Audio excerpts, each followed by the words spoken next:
Ladies and gentlemen, ça me fait super plaisir de vous retrouver avant le long week-end de la Pentecôte, surtout que nous avons de l'huile sur le feu, car oui mes amis, depuis hier, Trump et Musk s'attaquent publiquement sur X avec des menaces et des révélations choquantes. À côté de ça, j'ai de bonnes nouvelles qui sont tombées hier sur la zone euro, sans oublier cette journée super importante, car nous avons les chiffres de l'emploi US qui tombent cet après-midi. Beaucoup espèrent qu'ils seront en dessous des attentes afin que cela pousse Jérôme Powell à baisser les taux directeurs. Mais et je sais ce que vous pensez, tout ce qui vient après le mais, c'est de la merde. Et vous avez raison, car à mon humble avis, et surtout après tous les FOMC que nous avons assistés depuis la dernière baisse des taux, Jérôme est resté sur ses convictions comme nous le restons sur nos cryptos. Tant que l'inflation ne sera pas stabilisée sous les 2% pendant au moins 2 voire 3 mois consécutifs, il ne fera rien. Sinon, cela aurait déjà été fait. Sur le front de la guerre commerciale, nous avons également de bonnes nouvelles que je vous partagerai plus tard dans la vidéo. Et n'oubliez pas de lire le disclaimer en descriptif car tout ce que vous allez voir dans cette vidéo ne constitue pas un conseil en financement. Sur ces bonnes paroles, fini l'intro, let's go! On commence directement par le Fear and Greed, que ce soit sur le marché tradit et surtout dans la crypto, nous sommes revenus dans la peur. Et oui, on voit déjà depuis une semaine, non, une semaine et demie, 2 semaines, que ça se dégrade entre les deux hommes. Déjà, le président lui avait demandé de quitter le Doge en le remerciant, mais bon, on voyait que ça avait quand même laissé un petit goût d'amertume dans la gorge d'Elon, surtout après tout le boulot qu'il a effectué. Et le coup de grâce, ça a été celui-ci. Le président Trump déclare que le moyen le plus simple d'économiser de l'argent est de mettre fin aux subventions et aux contrats gouvernementaux d'Elon. Trump a déclaré qu'Elon Musk était à bout de souffle et qu'il lui avait demandé de partir. Et Trump a dit qu'Elon était devenu fou. Si vous regardez la dernière conférence d'Elon Musk sur SpaceX et ses ambitions sur Mars, il est très loin d'être devenu fou. Sur ce, on peut voir que Elon a répondu direct. Sans moi, Trump aurait perdu les élections. Quelle ingratitude. Et de suite, il a balancé une grosse bastos en accusant le président Trump d'avoir participé au fait à l'époque de Jeffrey Epstein. Et il précise qu'aujourd'hui, si ce dossier n'a pas été rendu public, c'est bien parce qu'il figure dedans. Si vous ne le savez pas, Jeffrey Epstein, il était à la tête d'un gros réseau de prostitution et surtout de pédophilie, toutes les crasses auxquelles on ne veut pas être mêlé. Donc voilà, c'est des grosses menaces, des grosses révélations depuis hier, c'est un truc de fou. Et quand ils ont vu que les marchés commençaient à battre de l'aile, et surtout Tesla, on va voir plus tard dans les graphiques, mais Tesla s'est pris une méchante claque. Est-ce que c'est un moment d'acheter le bottom? Ça, c'est une autre question. Mais en tout cas, on peut voir que ici, le président américain Trump et Elon Musk prévoient un appel vendredi, donc aujourd'hui, pour négocier la paix. Ah, à mon avis, avec les accusations qu'ils se sont lancées, c'est peut-être un peu trop tard pour faire marche arrière. Mais bon, vous savez aujourd'hui, qu'est-ce qu'ils ne sont pas prêts à faire pour rendre l'Amérique great again? Ah là là. Cet après-midi, on a les chiffres sur l'emploi qui tombent. Ils sont attendus à 4,2. Si on a une dégradation de ce chiffre, ça pourrait éventuellement pousser Powell à baisser les taux. Mais comme je vous l'ai dit dans l'intro, moi, je ne crois pas à tout ça. Le jour où ça arrivera, on sera content à ce moment-là, mais commencer à spéculer là-dessus, ça fait déjà des mois et des mois qu'on spécule sur une éventuelle baisse des taux. Et jusque maintenant, ce n'a été que déception sur déception. Sur ce, on enchaîne avec la bonne news. Le président chinois qui invite le président Trump à venir en Chine pour discuter le bout de gras. Souvenez-vous, la semaine passée, ils se sont fait un appel téléphonique. Ils ont beaucoup discuté des terres rares et d'autres points sur leur pacte commercial. Donc voilà, ça c'est en bonne voie. On espère que tout ça va prendre fin, tous les accords commerciaux. N'oubliez pas, mi-août, c'est la deadline. Ensuite, voilà, tout doit être bouclé. Ça permettra à Paul de voir un peu plus clair sur l'inflation, car lui, ce qu'il attend là, ce sont les retombées justement de tous ces taxes douanières. Donc voilà, vite que ça arrive à son terme et qu'on soit débarrassé de ça, en espérant qu'on n'a pas un autre problème qui va nous tomber sur le coin de la gueule. En tout cas, on passe pour la zone euro. Et oui, la garde qui baisse une fois de plus les taux directeurs en Europe. Si aujourd'hui vous avez pour objectif d'acheter une maison, voire de vendre une maison, nous sommes dans un moment idéal. Pourquoi je vous dis ça? Car Lagarde a très bien exprimé hier qu'il n'y aurait plus de baisse de taux. Ok, là, elle va attendre de voir comment l'économie va réagir. Comme d'habitude, nous avons toujours deux scénarios. Scénario A, malgré la coupe des taux, l'inflation reste maîtrisée, tout va bien, on poursuit la coupe des taux. Scénario 2, après la coupe des taux, l'inflation commence à rebondir et repart toute balle, ce qui forcera la garde à remonter les taux d'intérêt. Voilà pourquoi on est dans un moment idéal à 2% sur les crédits, que ce soit les crédits immobiliers, que ce soit les crédits d'entreprise, peu importe. En tout cas, je pense que nous sommes dans un moment idéal pour le faire. Sans savoir ce que nous réserve, bien sûr, le futur. Sur ce, on enchaîne avec Circle qui a fait une entrée en bourse spectaculaire. L'action a juste explosé. Comme vous voyez ici, on a pris 204% directement. Voilà, moi ça me laisse un petit goût de déjà-vu car à l'ancien bull, on a eu exactement pareil avec Coinbase. Coinbase était rentré en boule, était rentré en bourse pendant le bull market. On avait été tapé les 420 dollars, je crois, et ensuite ça a été la catastrophe. On a chuté, je pense, à 25-30 dollars l'action. C'était un truc de fou. Donc voilà, pour moi ça va bien se porter pendant que on va pas dire le bull, car pour moi, ça n'a toujours pas commencé. Nous sommes toujours dans un marché haussier. Le Bitcoin se porte bien. On n'a pas eu de méchant drop sur le Bitcoin. Par contre, nos altcoins, c'est toujours le statu quo. Et voilà, sur ce, on va passer directement au graphique. Par le VIX, pour les nouveaux qui ont rejoint la chaîne, il s'agit de l'indicateur de peur sur le marché traditionnel. Donc, c'est un indicateur de volatilité. On peut voir que malgré les révélations d'hier, bah, ça lui en a touché une sans faire bouger l'autre. Donc voilà, pour le VIX, on passe directement au dollar. Le dollar, c'est pareil, il continue à aller chercher du pétrole. Ça, on l'avait vu début de semaine. Les taux, les obligations à 2 ans, on peut voir qu'on est toujours dans ce canal descendant avec les deux descross que nous avons eus. Sur le 10 ans, c'est statu quo, hein. Voilà, le 10 ans, on est toujours pareil qu'en 2023. Voilà.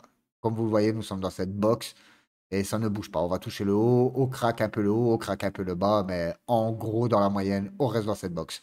Donc voilà, pas de news de ce côté-là. L'euro, l'euro, lui, c'est juste magnifique pour l'euro, hein. Regardez, nous sommes en train d'effectuer des Golden Cross à gogo sur les moyennes mobiles. On vient de casser un niveau très important. Regardez, voilà. Comme vous le voyez ici, nous sommes sur un gros niveau, hein, qui a été testé plusieurs fois en tant que résistance. Puis on l'a cassé, on l'a encore retesté en tant que résistance. Et depuis, nous ne sommes plus jamais venus se représenter. Et voilà, là, on vient d'attaquer ce morceau. On va agrandir tout ça.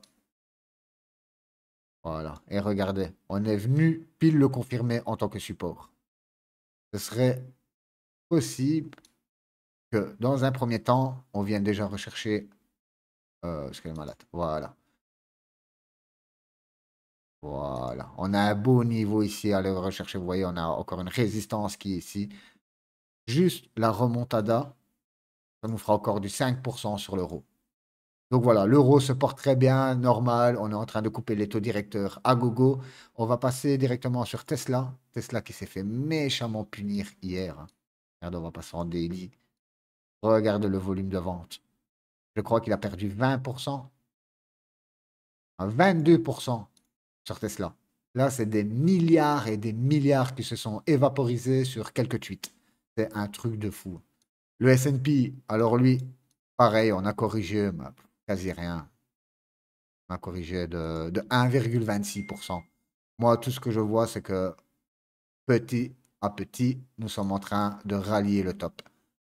Pareil pour le Nasdaq. Regardez le Nasdaq. Oh là là. Regardez le Nasdaq. Nous sommes quasi au top.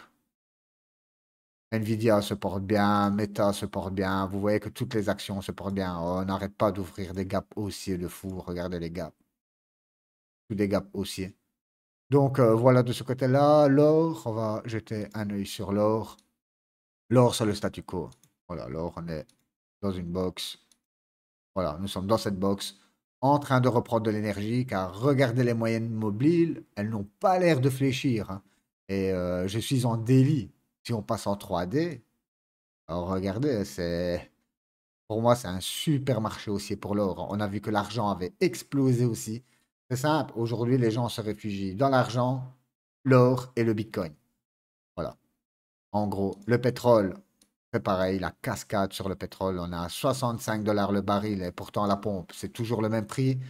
Sur le marché tradi, on en a fini. On passe directement au Bitcoin. Le Bitcoin, magnifique, on a été retracé. Pile sur la MA50, on a rebondi direct. Donc voilà pour le BTC. Et par contre, pour le BTC, ce qui me fait un peu peur sur le graphique, c'est ça. Et j'espère qu'on a fini de l'effectuer. C'est cette épaule, tête, épaule. Voilà. L'objectif, normalement, si je reporte à ma ligne de coup, on aurait pu aller chercher facile les 96 000 sur le BTC. On ne l'a pas fait. Ce qu'il ne faudrait surtout pas, c'est qu'on revienne tester cette trend en tant que résistance et se faire rejeter. C'est tout à fait possible, je vous l'avais dit début de semaine. Regardez, c'est exactement ce qu'il se met en place. Ça s'est amplifié bien sûr avec les nouvelles d'hier, mais en gros, voilà quoi, on pourrait très bien se faire rejeter. N'oubliez pas qu'on a eu quand même une méchante remontada. On est passé des 74 000 aux 112K. Donc voilà, un peu de respiration.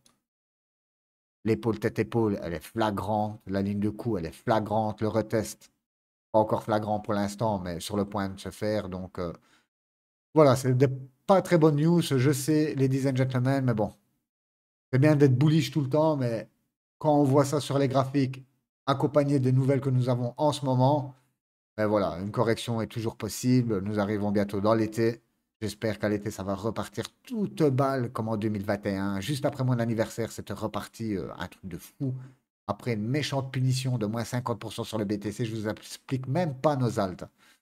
Donc voilà, on passe directement sur le total 3. Pas de changement depuis le début de semaine. Vous voyez, je vous avais dit début de semaine, on avait tendance à faire à chaque fois des triangles ascendants et exploser d'un coup, comme nous avons fait ici, on a explosé.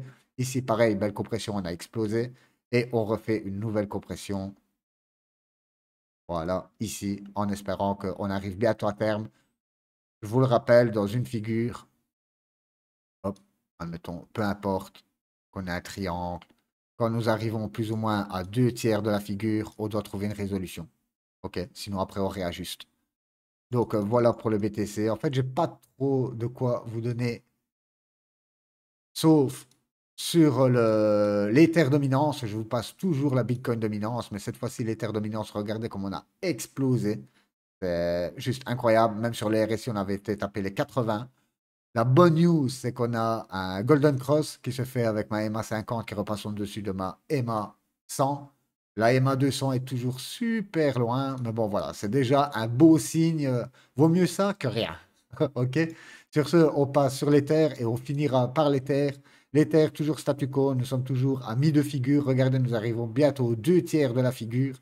Voilà, ça va bientôt trouver sa résolution. Regardez, même si je marque ici un peu, on est au mois de mai. Voilà, septembre, ça nous amène déjà plus ou moins ici. En tout cas, je pense que nous arrivons sur la dernière ligne droite niveau patience. Je vous l'ai dit à plusieurs reprises, pour moi, un cycle, c'est 4 ans. La fin d'année a toujours marqué la fin du cycle pour le BTC et pour les cryptos en général. Certaines ont poussé juste un peu après la nouvelle année, mais voilà, c'est vraiment l'extrême de l'extrême. Moi, mon plan, c'est maximum fin novembre. Voilà, s'il ne se passe toujours rien, à ce moment-là, je prendrai des décisions. Pourquoi je vous dis ça? Car ça fait déjà plusieurs mois que je suis en train de coffrer pour le prochain bear market en fin 2026. N'oubliez pas, la pire chose que vous pouvez faire, peu importe ce qu'il se passe durant ce marché haussier, c'est de décrocher et de ne pas assister au bear market.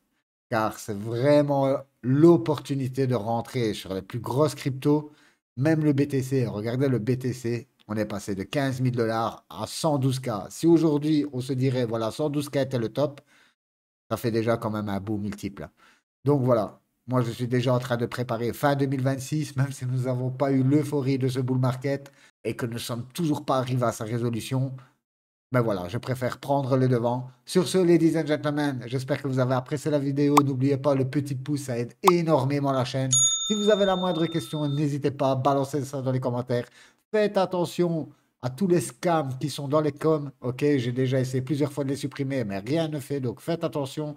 Et sur ce, quoi dire de plus? Passez un excellent week-end de Pentecôte. On se retrouve début de semaine prochaine. Bye bye.